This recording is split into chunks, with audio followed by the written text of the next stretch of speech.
Saludos desde la redacción de Euronews. Este miércoles 10 de febrero comenzamos en Estados Unidos, donde el Senado ha dado luz verde al segundo juicio político contra Donald Trump. Se lo contamos en unos instantes, pero hay mucho más. La Unión Europea sigue a vueltas sobre la visita del jefe de su diplomacia a Rusia. Respecto a la COVID-19, Atenas vuelve a un confinamiento estricto. Mientras tanto, al otro lado del Atlántico, les contamos los primeros pasos de la vacunación en Perú y acompañamos a un médico en Ciudad de México en su lucha diaria contra la COVID-19. También viajamos a Marte de la mano de los Emiratos Árabes Unidos y terminamos con un deslumbrante recorrido por Copenhague, que celebra su Festival de la Luz pese a la pandemia. Vamos con los titulares. El Senado estadounidense aprueba el inicio del juicio político contra Donald Trump con el voto a favor de 6 republicanos. La presidenta de la Comisión, Ursula von der Leyen, reconoce que fue demasiado optimista sobre la cantidad de vacunas que iban a llegar a la Unión Europea.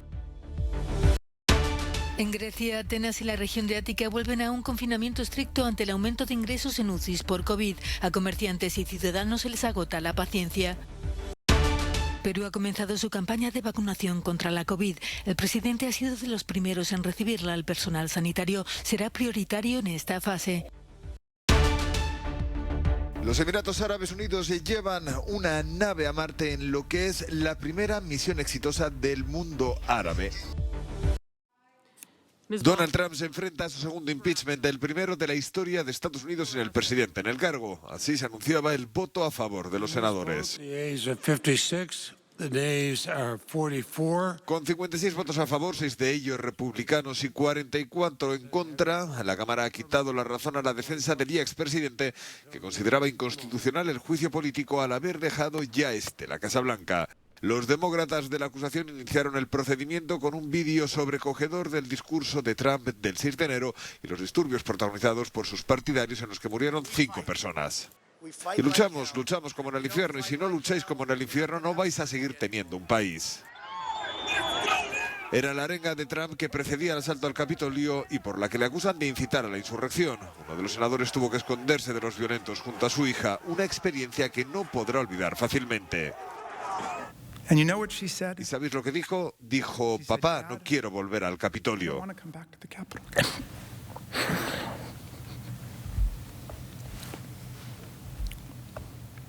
De todas las cosas terribles y brutales que vi y escuché ese día, y desde entonces, esa fue la que más me tocó.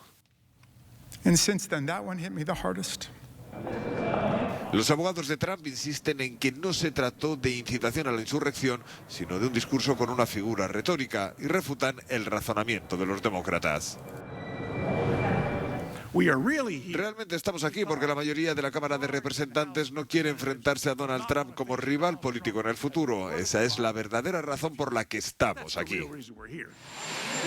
El juicio a Trump en el Senado no ha hecho más que empezar, pero su imputación final parece difícil. Se necesita una mayoría de 2/3 para condenarle con el voto favorable de 17 republicanos. Pero Trump, incluso fuera del cargo, sigue teniendo gran influencia en su partido. Josep Borrell se defiende ante una audiencia de eurodiputados furiosos que critican que no debió de ir a Moscú. Pese a los reproches, el alto representante para la política exterior de la Unión Europea ha defendido su decisión de reunirse con el ministro de Asuntos Exteriores ruso, a cuyo ejecutivo ha calificado de autocracia. Independientemente de todos los errores, insuficiencias y cualquier otro pero que le puedan encontrar, creo que si de verdad consideramos que los derechos humanos y las libertades públicas están en el corazón de nuestro proyecto político, la situación de Navalny y de la oposición rusa demandaba una firme y enérgica presencia. Para muchos eurodiputados su encuentro fue humillante, porque mientras Borrell intentaba un acercamiento en son de paz, su homólogo ruso se negó a hablar de Navalny, calificó a la Unión Europea de socio poco fiable y expulsó a 3 diplomáticos europeos. Ahora los eurodiputados dudan de su autoridad para representar a la Unión Europea. No estamos hablando del chico de los recados, sino del alto representante. Tiene el deber de asegurar una posición de la Unión Europea en el Consejo que representa a los Estados miembros. Si no es capaz de asegurar esta posición, entonces no debería ir. Es difícil ver cómo puede seguir representando a la UE con una autoridad y una credibilidad que han quedado gravemente dañadas. No se ha tomado una buena decisión porque cayó en una trampa que le tendió el Kremlin. Mientras se preparaba este viaje, el Parlamento Europeo le envió muchos mensajes recomendándole que no era un buen momento para ir. Sin embargo, para otros políticos, la Unión Europea está aprendiendo a ser más proactiva y no debe permitir que Rusia utilice a Borrell para dividirla. Estas críticas dentro de la Unión Europea solo ayudan al gobierno ruso. Esto es exactamente lo que Putin quiere ver, una Unión Europea desunida en sus acciones hacia Rusia. La Comisión y el Consejo de la Unión Europea no dan la espalda a Borrell y consideran que las relaciones entre la Unión Europea y Rusia se debatirán en la próxima cumbre de líderes en marzo. La presidenta de la Comisión Europea reconoce que pecó de optimismo sobre la cantidad de vacunas que se podrían recibir después del anuncio de AstraZeneca de que solo entregará la mitad de las dosis anunciadas, 40 millones, durante el primer trimestre. En un debate en el Parlamento Europeo, Ursula von der Leyen también ha lamentado la iniciativa de poner controles aduaneros entre Irlanda del Norte e Irlanda como parte del sistema de exportación de vacunas que fue rápidamente anulada. Permítame unas palabras sobre la isla de Irlanda. La base está en el error que cometimos en el proceso que llevó a esa decisión. Lamento profundamente aquello, pero al final lo hicimos bien. Les puedo asegurar que mi comisión hará todo lo posible para proteger la paz en Irlanda del Norte, como ha sucedido durante todo el proceso de Brexit. Ha asegurado que aún hay mucho trabajo por delante para alcanzar el objetivo de haber vacunado al 70% de la población de la Unión Europea a finales del verano. Tenemos que hacer mejoras para compartir datos sobre las clínicas. Por eso, desde ahora contamos con una nueva red europea de esas clínicas. En paralelo, nuestra comisaria de Sanidad, Stella Kyriakides, trabajará en un marco regulatorio para permitir a la Agencia Europea del Medicamento examinar las vacunas tan rápido como sea posible. La presidenta de la Comisión ha explicado el problema de la escasez de dos moléculas sintéticas que ralentizan el proceso de producción de las vacunas, según las farmacéuticas. Ha defendido la compra comunitaria para no dejar a los países pequeños en la cuneta, justo cuando se ha superado el 500.000 de muertes por COVID entre los 27. El primer ministro griego Kyriakos Mitsotakis ha anunciado otro estricto confinamiento hasta finales de mes en Atenas y la región de Ática. El incremento de hospitalizaciones por COVID-19 en estas zonas ha disparado las alarmas en el gobierno. Cada día se producen 15 nuevos ingresos en las UCIs, que registran ya un 70% de ocupación. Desde el jueves hasta el 28 de febrero aumentarán las medidas restrictivas en Ática. Cerrará el comercio minorista y a partir de ahora todos los niveles educativos funcionarán en remoto. La experiencia de la primera ola de la pandemia y del confinamiento posterior a las vacaciones de Navidad muestran que cuanto antes implementen las restricciones, antes serán levantadas. El nuevo confinamiento causa ira y frustración entre los empresarios de la capital griega. Dimitrios Sirigou había reabierto su tienda de ropa hace unas pocas semanas y ahora se ve obligada a cerrar otra vez. Se queja de que nadie se preocupa por sus problemas y de que tanto ella como su familia se sienten totalmente indefensos. Todo el mercado se ha visto afectado de forma trágica. El Estado no nos ha ofrecido ninguna ayuda sustancial y ahora nos cierran otra vez. ¿Qué podemos hacer? Realmente nada. Simplemente nos quedaremos encerrados en nuestras casas. Me pregunto si podremos superar esta situación. Veremos si nuestros negocios serán los próximos en cerrar definitivamente. Encontramos esta sensación amarga por todo Atenas. La gente cree que se han cometido errores en la gestión de la pandemia. Muchos temen perder sus empleos en este volver a empezar con las restricciones. Esto es realmente difícil. Todos hemos estado sometidos a mucha presión durante mucho tiempo. Nos quedaremos en casa, no tenemos otra opción. De todas formas, creo que estas medidas deberían haberse tomado antes, inmediatamente después del verano, para evitar esta situación. Vemos cómo se repite una y otra vez el mismo escenario de medidas estrictas y la gente se está cansando. Por supuesto, estamos preocupados por el trabajo. Todos vemos que la economía va de mal en peor. Después de casi un año se vuelven a imponer restricciones a los atenienses. La paciencia de los ciudadanos se está agotando al darse cuenta de que la pandemia es una adversidad que aún va a durar mucho más tiempo.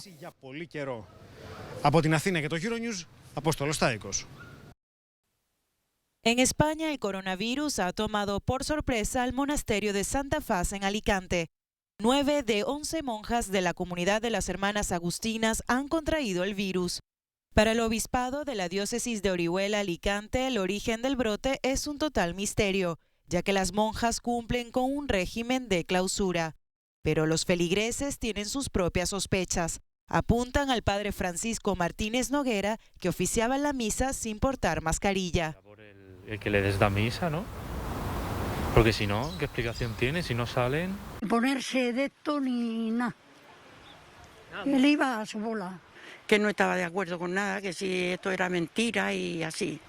Por su parte, las autoridades alicantinas detallan que el sacerdote no solo no creía en la existencia de la COVID-19, sino que alentaba a los fieles a no seguir las medidas sanitarias. Él estaba pues dando las misas sin mascarilla, estaba dando el cuerpo de Cristo sin mascarilla y pues lo que más nos llamó la atención es que estaba como incitando un poquito a la gente a que no hacía falta que llevasen la mascarilla. Él entendía que que esto no era para tanto y que no era necesario llevar la mascarilla. Al principio pues incluso delante de nuestra de la patrulla pues le costó a este hombre el colocarse la mascarilla y el hacer caso un poco a las instrucciones que le dábamos. El obispado ha puesto a las monjas contagiadas en aislamiento y ha cerrado el monasterio para que el ayuntamiento lleve a cabo las labores de desinfección, mientras que el sacerdote niega las acusaciones. El turno entonces del jefe de Estado, el presidente de la República. Comienza en Perú la campaña de vacunación contra la COVID-19 y el presidente Francisco Sagasti ha sido de los primeros en recibirla. Para dar ejemplo, es una de las 350.000 dosis de la fórmula china de Sinopharm que habían llegado al país 2 días antes. En esta fase se inoculará preferentemente al personal sanitario de primera línea. Muestra el cartón. Y estamos absolutamente seguros que todos los peruanos y peruanas pondrán el hombro por el Perú a la hora de vacunarse. Vacunémonos todos, es lo mejor que podemos hacer por nosotros mismos, por nuestros seres queridos y por el Perú. La operación ha empezado en Lima y en las 9 regiones que permanecen en cuarentena por riesgo extremo. El ejército se encarga de su distribución nacional. Las autoridades aseguran que dispondrán de otras 700.000 dosis en los próximos días, mientras ultiman acuerdos para la compra de 20 millones de la vacuna de Pfizer-BioNTech y 14 millones de la de AstraZeneca, entre otros laboratorios. Esta segunda ola de la pandemia es un duro embate para Perú, que según el Ministerio de Sanidad ha causado un aumento del 300% en la demanda de oxígeno. Carlos Eduardo Santillán, director del Hospital San Bartolomé de Lima, expresa la esperanza abierta por esta nueva etapa. A su vez también ha sido bastante fuerte el tema de cuánto paciente hay. Y dentro de esto, hoy hay una esperanza. Pues nuestro personal está emocionado, está muy emocionado. Optimismo pero sin bajar la guardia, como pide esta médico.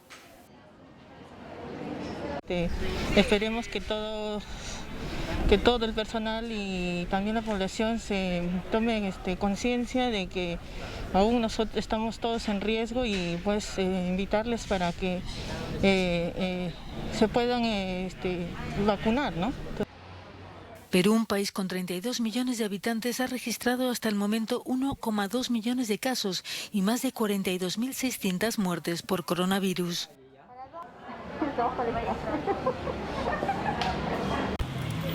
Desde muy temprano, el doctor Rafael Galindo comienza sus consultas en Iztapalapa, el barrio más grande de Ciudad de México. Acompañado de su botiquín, Galindo atiende a los que no pueden costear una atención médica privada. Es popular en el barrio. Lleva más de 40 años ofreciendo sus servicios en donde pocos se atreven a ir debido a los altos niveles de criminalidad. Iztapalapa es una delegación, se puede decir, con muchos problemas de delincuencia, de robo, de drogadicción, pero también mucha gente muy trabajadora.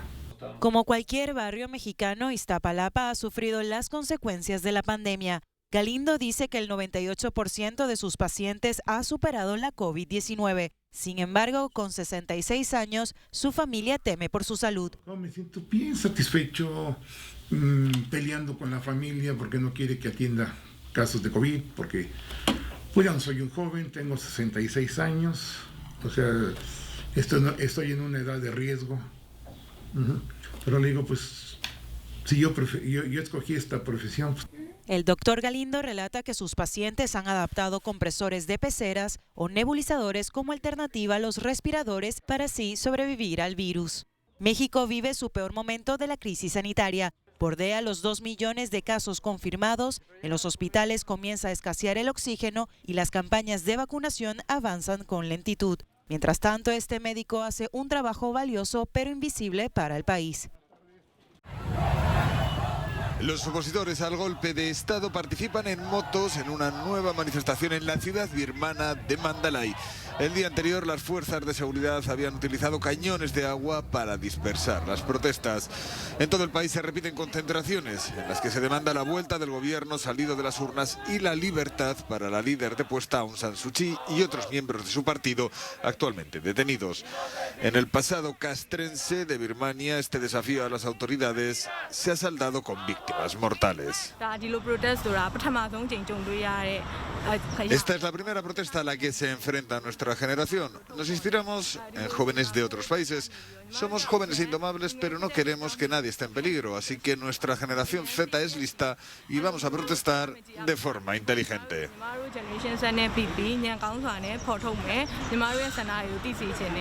Los militares birmanos asaltaron el martes la sede en Yangon del partido de Aung San Suu Kyi, la Liga Nacional para la Democracia, según informaron las autoridades, mientras Estados Unidos se unía a la ONU para condenar enérgicamente la violencia contra los manifestantes que exigen la vuelta de la democracia. Esas cajas contienen los restos de más de 100 soldados rusos y franceses muertos en 1812 durante la retirada del gran ejército de Napoleón tras su invasión de Rusia. Fueron encontrados en Vyazma, una pequeña localidad al oeste del país. Sus huesos han sido dispuestos juntos en 8 ataúdes durante una ceremonia en un monasterio a la que han asistido representantes de la embajada francesa. Los féretros serán enterrados el próximo sábado en presencia de descendientes de los militares. Evidentemente es un evento importante, simbólico. Es parte de la historia común de nuestros dos países y también es el honor traído a los soldados franceses que murieron aquí y a los que vamos a volver a enterrar con los honores que les son debidos. Los soldados rusos y franceses serán enterrados juntos. Quizás haya algo positivo en todo esto, porque a pesar del hecho de que lucharon entre sí, ahora por fin podrán encontrar la paz. Este proyecto ha sido posible gracias a la Fundación para el Desarrollo de Iniciativas Históricas Franco-Rusas, que se ha encargado de las identificaciones. Los restos fueron descubiertos hace 12 años al realizar una obra. Gracias a los botones de los uniformes ha sido posible determinar a qué regimiento pertenecieron algunos de los soldados. Los Emiratos Árabes Unidos celebran su primer viaje espacial a Marte. La sonda llamada Hope se ha puesto en órbita alrededor del planeta rojo en un triunfo de la primera misión interplanetaria del mundo árabe. Tras varios agónicos minutos de silencio, la señal que confirmaba el éxito llegó a la sala de control.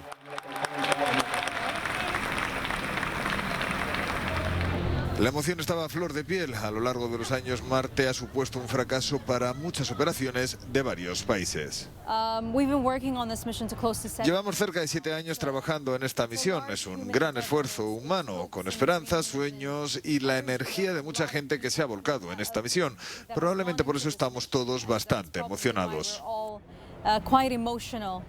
La sonda hace una órbita elíptica alrededor de Marte que se acerca hasta a 1000 kilómetros del planeta y se aleja hasta casi 50.000. De esta forma se podrán ver algunos de sus grandes atractivos, como el Olympus Mons, el mayor volcán del sistema solar. El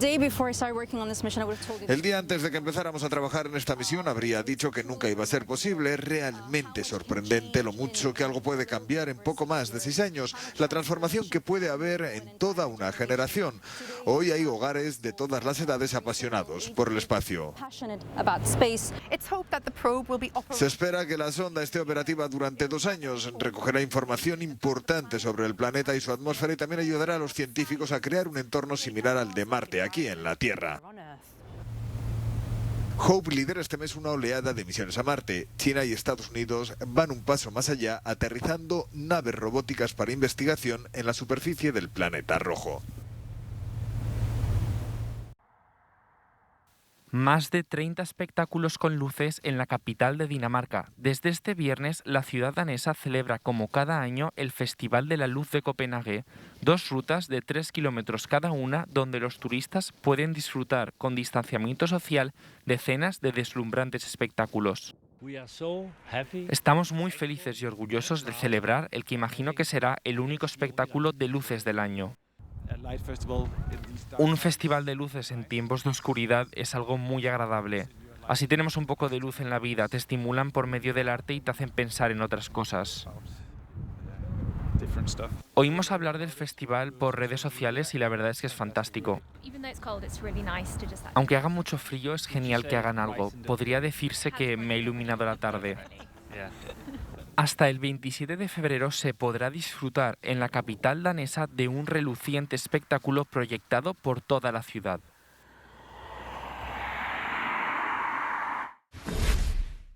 Termina aquí este Euronews hoy, pero recuerden que la información continúa y que pueden seguir informándose minuto a minuto a través de nuestro canal de televisión y de todas nuestras plataformas digitales. Cerramos con imágenes de la vacunación en aldeas remotas del estado de Amazonas, en Brasil, donde se está vacunando con la vacuna de Oxford AstraZeneca. Volvemos mañana. Hasta entonces, cuídense mucho.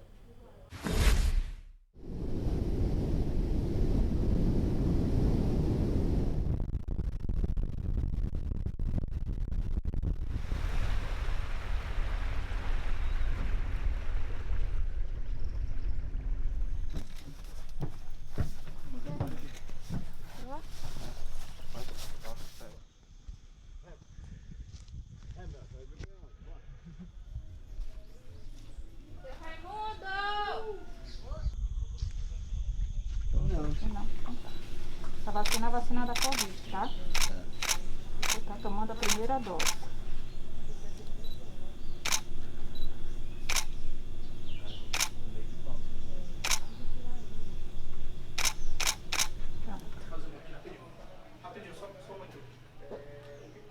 É pra ele ir lá? Não, a gente vai vir. Ah, vamos vir aqui, né? Tá bom? Tá. Não, depois que cheguei. Ele gosta de fingir que não doeu. Eu foi. Deu uma cutucadinha. Puxando aí, tá puxando? Tô. Isso. Não dói não, né? Vai que doía, hein? Pronto. Obrigado, Tana. De nada.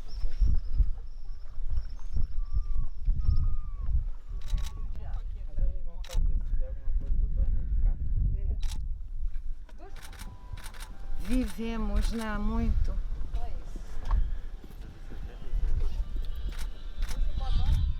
Beleza? Aê. Doeu muito pouco. Viva! Viva o SUS!